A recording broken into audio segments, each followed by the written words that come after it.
Hello friends, welcome back. I am Vivek Singhal from tradingwithvivek.com। और मुझे पता है कि मैं काफ़ी टाइम के बाद वीडियो बना रहा हूँ। काफ़ी लोग ये भी डाउट करने लगे थे कि विवेक भाई अब वीडियो नहीं बनाओगे क्या? तो थोड़ा-सा गैप लंबा हो गया, आई अंडरस्टैंड दिस, और इतना गैप नहीं होना चाहिए था। ये मेरी रिस्पॉन्सिबिलिटी भी है कि जो अपनी एक्सटेंडेड फैमिली है उसका ख्याल रखा जाए। तो अभी वीडियो मैं कोशिश करूँगा कि मीन्स वीक में कम से कम 2 वीडियोज़ तो ज़रूर आएँ, जिससे हम लोग जो इम्पोर्टेंट टॉपिक्स हैं उनको लेकर कनेक्टेड रह सकें, और जो मेरा व्यू है उन सब चीज़ों को लेकर वो मैं आपके साथ में शेयर कर सकूँ। So now today I am going to discuss about HDFC bank limited. HDFC bank काफ़ी ज़्यादा गिरावट में रहा पिछले 1 वीक में, और काफ़ी सारे लोगों को ये डाउट आया कि अब ये बैंक चलेगा भी या नहीं चलेगा। मार्जिन प्रेशर है, इंटरेस्ट मार्जिन प्रेशर है, क्योंकि एचडीएफसी लिमिटेड और एचडीएफसी बैंक दोनों मर्ज हो गए हैं। तो प्रॉफिटेबिलिटी का इश्यू है। बहुत सारे रीज़न्स यहाँ पर नज़र आते हैं। तो देखो, आगे बढ़ने से पहले मैं यहाँ पर 2-3 चीज़ें डिस्कस करना चाहूँगा आपके साथ। एक पर्टिकुलर पॉइंट बताना चाहूँगा कि स्टॉक मार्केट में जो सक्सेस है, वो सिर्फ़ थ्योरी पढ़कर नहीं आती, वो सिर्फ़ और सिर्फ़ प्रैक्टिकल होकर नहीं आती, और वो सिर्फ़ और सिर्फ़ स्ट्रीट स्मार्ट बनकर नहीं आती। तो स्ट्रीट स्मार्ट और प्रैक्टिकल में थोड़ा-सा डिफ़रेंस है। डिफ़रेंस ये है कि प्रैक्टिकैलिटी का मतलब है कि थ्योरी को आजकल के टाइम के हिसाब से कैसे यूज़ किया जाए, उसमें कितना उतार-चढ़ाव या बदलाव किया जाए। तो उसको प्रैक्टिकैलिटी कहते हैं। तो सिर्फ़ और सिर्फ़ थ्योरी से काम नहीं चलेगा, सिर्फ़ और सिर्फ़ बिज़नेस समझकर उसको प्रैक्टिकली अप्लाई करने से, थ्योरी को अप्लाई करने से काम नहीं चलेगा, और सिर्फ़ स्ट्रीट स्मार्ट होने से काम नहीं चलेगा। यहाँ पर हमें सारी ही चीज़ों का ध्यान रखना होगा, और सारी ही चीज़ों को ध्यान में रखते हुए हमने एक इम्पोर्टेंट पॉइंट जो समझ में आता है वो ये कि अ, हमें थ्योरी भी रखनी होगी, हमें प्रैक्टिकल भी होना होगा, और हमें स्ट्रीट स्मार्ट भी रखना होगा। आज की इस वीडियो में मैं सारी चीज़ें आपको बताऊँगा। सबसे पहले एक बार अगर हम गिरावट की बात करने लगे, जो गिरावट आई पिछले कुछ टाइम में, और ये काफ़ी बड़ी गिरावट थी, इमीडिएटली गिरावट आई। और ये गिरावट अगर रिसेंट पीक की हम बात करें वहाँ से देखें तो 14-15% के आसपास की गिरावट रही। 2 डेज़ के अंदर-अंदर जो गिरावट आई वो 10% से ज़्यादा थी, और 10% 11.41% के आसपास थी। एवरीबॉडी इज़ वरीड, क्योंकि काफ़ी लोग जो ट्विटर पर भी काफ़ी ज़्यादा फॉलोअर्स रखते हैं, वो भी कुछ इस तरह की बातें कई बार नासमझी में कह जाते हैं कि एक लिमिट से ज़्यादा किसी कंपनी की मार्केट कैपिटलाइज़ेशन नहीं हो सकती, तो we need to be careful about it. और जो वर्ल्ड के सबसे बड़े बैंक्स हैं, उनके साथ कंपेयर करके इस तरह की फिगर्स निकल के आनी शुरू हो जाती हैं कि जब वर्ल्ड का सबसे बड़ा बैंक सिर्फ इतना है, तो एचडीएफसी बैंक अभी इतना है, तो उससे ज़्यादा तो हो ही नहीं सकता। ऐसा ज़रूरी नहीं है। अगर हम अमेरिका के सबसे बड़े बैंक की भी बात करने लगें, तो हमें साथ में एक चीज़ और समझनी पड़ेगी कि अमेरिका का जो पॉपुलेशन है, वो 35 करोड़ है, और इंडिया का 150 करोड़ के आसपास जल्दी हो जाएगा, 140 तो अभी भी है। सो 4 टाइम्स हम साइज़ में ज़्यादा हैं। अगर हम इस चीज़ को साइड में भी रख दें, एक और फिगर हमें ध्यान में रखनी पड़ेगी कि इंडिया की जो पर कैपिटा इनकम है, वो भी $2600 है, और ये $10,000 होनी ही है अगले 10 से 15 इयर्स के बीच में, 10 टू 15 इयर्स के बीच में, नेक्स्ट 10 टू 15 इयर्स में, ये 15 इयर्स आप मैक्सिमम लेकर चलो, ये 10,000 होनी ही है। अब जैसे ही हम $2600 से ऊपर की तरफ निकलते हैं ना, जो एक्स्ट्रा 1000 भी अगर आता है, जो 2600 से 3600 भी होता है, जो एक्स्ट्रा 1000 है, यहाँ बैंकिंग का जो रोल है उस इंसान की लाइफ में बहुत ज़्यादा आ जाता है। क्योंकि $2600 कहाँ खर्च होता है? $2600 खर्च हो जाता है घर के किराए में, दूसरा बच्चों की एजुकेशन में, और तीसरा किचन चलाने में। इससे ऊपर जो इनकम होती है, फिर वो यहाँ पर कंफर्टेबल चीज़ों की तरफ यहाँ पर स्पेंडिंग हो पाती है। जैसे घर में एसी हो गया, घर में हमारा रेफ्रिजरेटर हो गया, या घर में अच्छा टीवी हो गया, या फिर अच्छे मोबाइल फ़ोन हो गए। मोबाइल फ़ोन तो ख़ैर छोटी-सी बात रहेगी आज की डेट में। सबके पास है, अच्छे-अच्छे फ़ोन्स हैं। लेकिन उसके बाद इससे ऊपर फिर घर को खरीदने की बात आती है किराए से। फिर होम लोन की बातें आती हैं। फिर कार खरीदने की बात आती है, वहाँ पर कार लोन की बात आती है। फिर वैकेशंस की बात आती है। वहाँ पर फिर क्रेडिट कार्ड्स की बात आती है, कंज्यूमर लोन की बात आती है, जब एसी और रेफ्रिजरेटर बड़े साइज़ के लेने की बात करते हैं।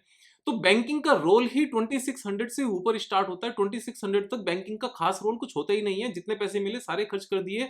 ना तो बैंक में एफडी है, ना ही म्यूचुअल फंड में पैसा है, और ना ही लोन लिया। लोन क्यों नहीं लिया? क्योंकि लोन मिला नहीं। क्योंकि लोन लेने के लिए भी एक पर्टिकुलर इनकम हमारे पास होनी चाहिए।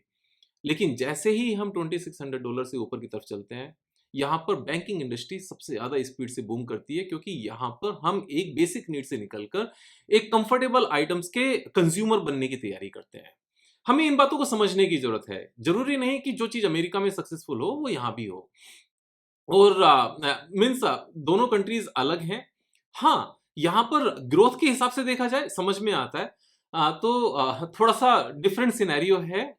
सीधा-सीधा ऐसे नहीं करना चाहिए कि 2 साइज़ की 2 चीज़ें हैं, तो बस आप समझ रहे हैं मेरी बात को। मैं बहुत ज़्यादा डिटेल में उस चीज़ को नहीं कहना चाहूँगा, लेकिन हम सबको यहाँ पर प्रैक्टिकल होने की ज़रूरत है। जब हम कंपेयर करें, तो बहुत समझदारी से कंपेयर करने की ज़रूरत होती है। ऐसे ही हम कंपेयर नहीं कर सकते। और जहाँ तक अब बात ये आती है कि ये बैंक चलेगा या नहीं चलेगा, तो मैं कुछ चीज़ें आपके सामने बताना चाहता हूँ। यहाँ पर स्ट्रीट स्मार्ट होने वाली बात है। इस बैंक की हम एक बार मार्केट कैपिटलाइज़ेशन देखते हैं कितनी है। मार्केट कैपिटलाइज़ेशन इसकी 11,22,000 करोड़ है। अब हम इसके इन्वेस्टर्स के डेटा पर जाते हैं और इन्वेस्टर्स के डेटा में जाकर देखते हैं कि एचडीएफसी बैंक का जो एफआईआई के पास कितना होल्डिंग है, 52% एंड डीआईआई के पास है 30%। इन दोनों का टोटल मिलाकर ये आता है 83%। अब 83% जब हम बात करते हैं, पूरी मार्केट कैपिटलाइजेशन कितनी है? पूरी मार्केट कैपिटलाइजेशन है 11,22,815 करोड़ और इसका 83% हमारा निकल कर आता है 9,31,000 करोड़ रुपीस। अब 9,31,000 करोड़ रुपीस कितना होता है? 9,31,000 crore is $120 billion. How much? $120 billion. अब एक बार हम यहां पर ये देखते हैं। अच्छा, मैंने ये सिर्फ 83% ही क्यों काउंट किया? 83% इसलिए काउंट किया कि बाकी हमारा पब्लिक के पास है, लेकिन जो इंस्टीट्यूशंस हैं, एफआईआईज और डीआईज, जो स्ट्रॉन्ग हैंड्स हैं, जो ड्राइव करते हैं किसी भी स्टॉक को, उनका 9,31,000 करोड़ रुपीस इस कंपनी में लगा हुआ है सीधा सीधा।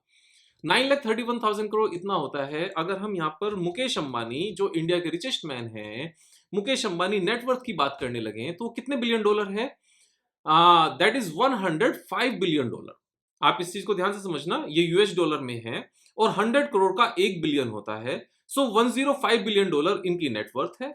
और अगर हम यहाँ पर अदानी की बात करने लगे, गौतम अदानी की बात करने लगे, तो एक बार देखते हैं कि इनकी नेटवर्थ कितनी है। इनकी नेटवर्थ है अभी $75 बिलियन।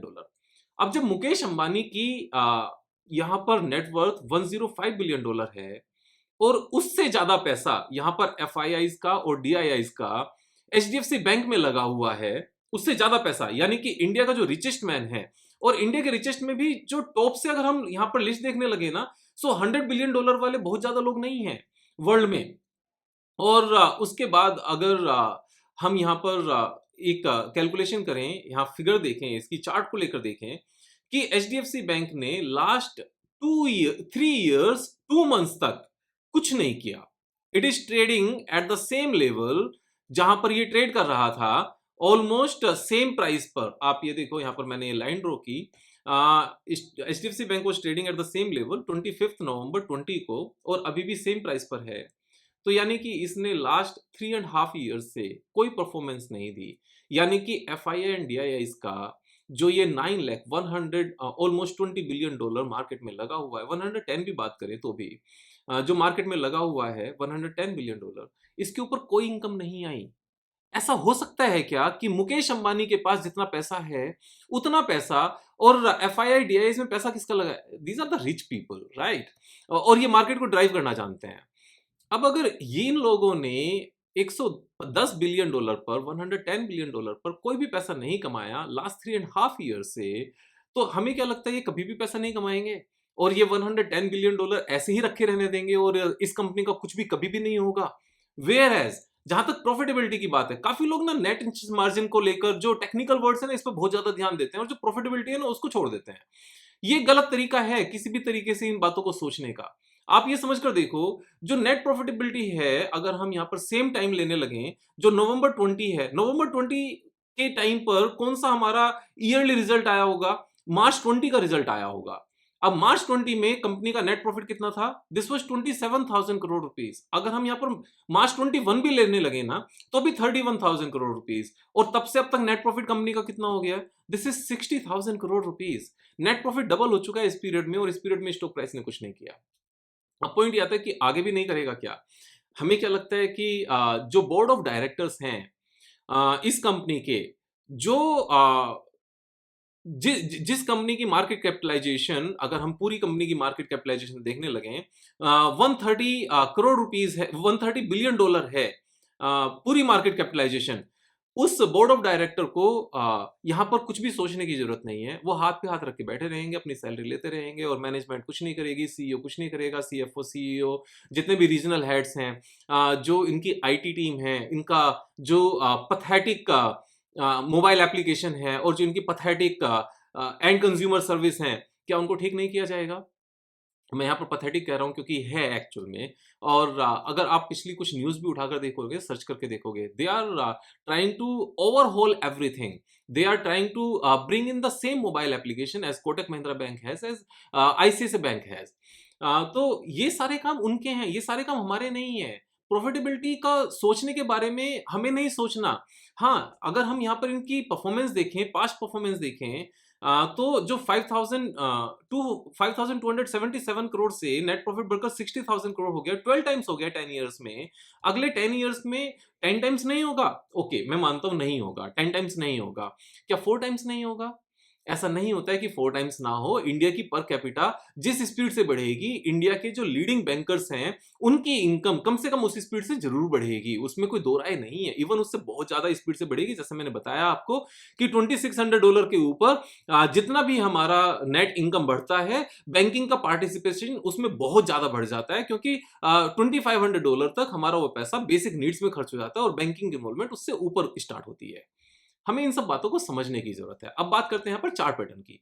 एक चीज जो मैं अक्सर हमेशा कहता हूं और बार बार कहता हूं कि लाइफ टाइम हाई के ऊपर ट्रेड करने की जरूरत नहीं है। स्टॉक प्राइस में जो सिंप्लिसिटी के साथ कमाने का जो तरीका है कि लाइफ टाइम हाई से जितना नीचे हो, आप ध्यान से समझो, कोई भी stock price life time high से जितना नीचे हो और stock price life time high quarterly results दिखा रहा हो, नेट प्रॉफिटेबिलिटी पोस्ट कर रहा हो, तो उस स्टॉक के बार बार ऊपर जाने के चांसेस बढ़ जाते हैं और जितना गैप है उतना प्रॉफिट यहां पर आने के चांसेस और ज्यादा बढ़ जाते हैं।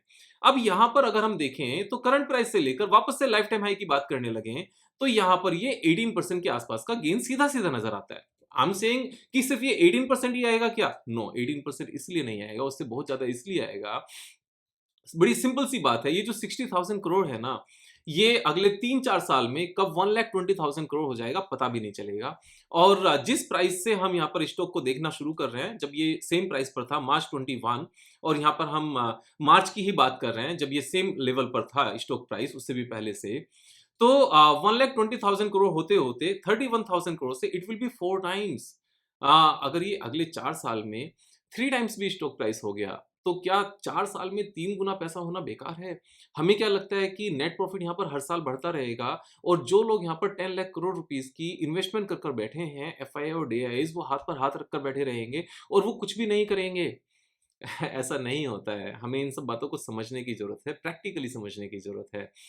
ज़रूरत से ज़्यादा टेक्निकल चीज़ों में जाना, ज़रूरत से ज़्यादा अकाउंटिंग में घुसना, वो हमें सिर्फ़ और सिर्फ़ चार्टर्ड अकाउंटेंट बना देगा। स्टॉक मार्केट में पैसे की कमाई नहीं होगी। यहाँ पर एक बेसिक ओवरऑल सिचुएशन समझने की ज़रूरत है कि ऐसा क्यों हुआ? अभी जैसे इंटरेस्ट रेट कम होने शुरू होंगे, जस्ट आफ्टर जनरल इलेक्शन, आप देखना, ये पूरी लाइन स्टार्ट होगी। जनरल इलेक्शन तक आरबीआई या यहाँ पर इंटरेस्ट रेट कम नहीं कर सकता, इन्फ्लेशन बढ़ने का डर है और जनरल इलेक्शन है। कोई भी गवर्नमेंट नहीं चाहेगी कि इन्फ्लेशन ऐसे टाइम पर जरा सा भी शूट अप करे कि अगले 5 साल के लिए मीन्स गवर्नमेंट से ही छूट जाए। ऐसा रिस्क कोई भी गवर्नमेंट नहीं लेती। और अभी इन्फ्लेशन कंट्रोल में है, उसके बाद में इंटरेस्ट रेट कम होने शुरू होंगे, कैपिटल एक्सपेंडिचर और ज़्यादा स्टार्ट होगा, एक्सपेंशन शुरू होगा। अभी तो अच्छा टाइम यहाँ पर और ज़्यादा आएगा, जो प्रॉफिट की ग्रोथ है ना, वो और ज़्यादा स्पीड से आएगी। मोर ओवर, अगर हम यहाँ पर वैल्यूएशन की बात करने लगे, तो वैल्यूएशन को आप बड़ा ध्यान से समझो। This is 11,22,815 crore. मैं यहाँ पर ये फिगर लिख लेता हूँ। 11,000 वापस से फिर से देख लेते हैं। 11,22,815, 22,815 ये हमारी इसकी मार्केट कैपिटलाइजेशन होगी और इसको हम डिवाइड करेंगे किस चीज से? डिवाइड करेंगे कि मर्जर के बाद। अब देखो, ये जो मार्केट कैपिटलाइजेशन है ना, ये एचडीएफसी बैंक और एचडीएफसी लिमिटेड दोनों के मर्जर की बात है, उसके बाद की है। और उसके बाद का फिर प्रॉफिट कितना आता है? हम यहाँ पर 17,700 ये नेट प्रॉफिट निकाल रहे हैं। मैं कहता हूं अगले 2 क्वार्टर्स का, नेक्स्ट 2 क्वार्टर्स का अगर सेम ही नेट प्रॉफिट आता है, तो भी ये हमारा ऑलमोस्ट 68,000 करोड़, 70,000 करोड़ रुपीस का नेट प्रॉफिट आता है। अब अगर 70,000 करोड़ रुपीस का नेट प्रॉफिट बैठता है और हम करंट मार्केट कैपिटलाइजेशन को 70,000 करोड़ से डिवाइड करते हैं, तो हमारी ये कितने का पी आता है? This is A P of 16। अब ये पी 16 का कहाँ लिखा हुआ है?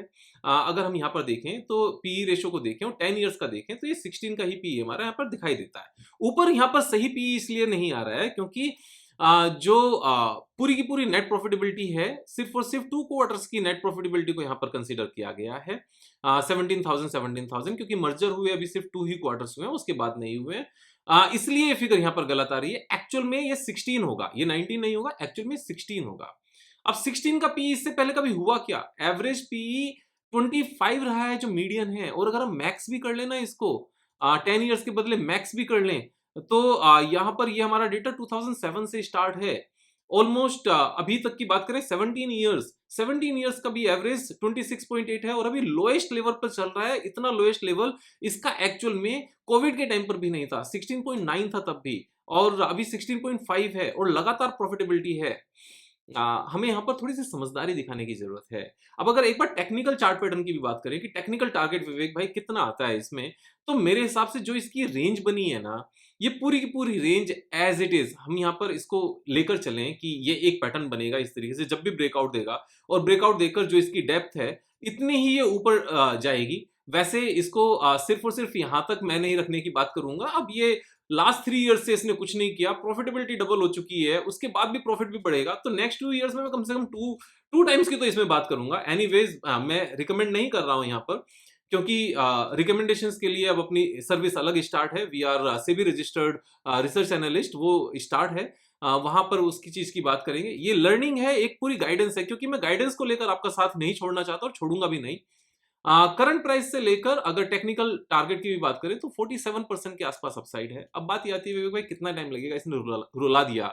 इसी रुलाने को लेकर मैं हमेशा एक चीज कहता हूं, चाहे कुछ भी हो, एक भी किसी भी स्टॉक में 5% से ज्यादा स्टॉक में पैसे मत लगाओ, because we don't know which stock is going to go up faster and which stock is going to take much more time. यहाँ पर कोई भी स्टॉक, जितनी मर्जी अच्छी कंपनी, बढ़ने से पहले एक ही रेंज में बहुत लंबे टाइम तक रह सकती है, और ऐसा होता है। अगर आप यहाँ पर टीसीएस की भी बात करो, मैं आपको टीसीएस का एक एग्जांपल देना चाहता हूं कि 3 इयर्स तक टीसीएस भी पिछले कुछ टाइम में एक ही रेंज में थी, और उसके बाद उसने सीधी जो रैली दिखाई वो बहुत लंबी रैली दिखाई। और वो टाइम कौन सा था? वो टाइम ये था, हमारा यहां से स्टार्ट हुआ था।